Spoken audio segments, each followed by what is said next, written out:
వాళ్ళని రాజసింహాసనం కోసం కాదు, కాలాన్ని ఎదుర్కొనే యోధులుగా తయారు చేశాడు. తండ్రి లేని ఆ ముగ్గురు పిల్లలకి తండ్రయ్యాడు భీష్ముడు. హస్తినాపుర భవిష్యత్తు ఆ ముగ్గురు చేతుల్లోనే ఉందని భీష్ముడికి తెలుసు. రాజభవనపు ముద్దుల మధ్య కాదు, క్షత్రియ ధర్మానికి ప్రతిగా వారి బాల్యం సాగింది. భీష్ముడి క్రమశిక్షణ ప్రేమల మధ్య ముగ్గురు అన్నదమ్ములు ప్రాణానికి ప్రాణంగా పెరిగారు. ఈ రాజకుమారులు కేవలం వీరులు మాత్రమే కాదు, వివేకవంతులు కూడా అవ్వాలని భీష్ముడు భావించాడు. అందుకే ఇద్దరు శ్రేష్ఠులైన గురువులను నియమించాడు. ముగ్గురు అన్నదమ్ములకు పుట్టుకనిచ్చిన వ్యాస మహర్షి వారికి జీవన వేదాంతాన్ని కూడా బోధించారు.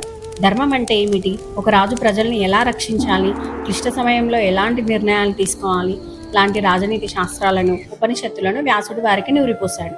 రాజకుమారులకు కేవలం బుద్ధి ఉంటే సరిపోదు, శత్రువులని హడలెత్తించే పరాక్రమం కూడా ఉండాలి.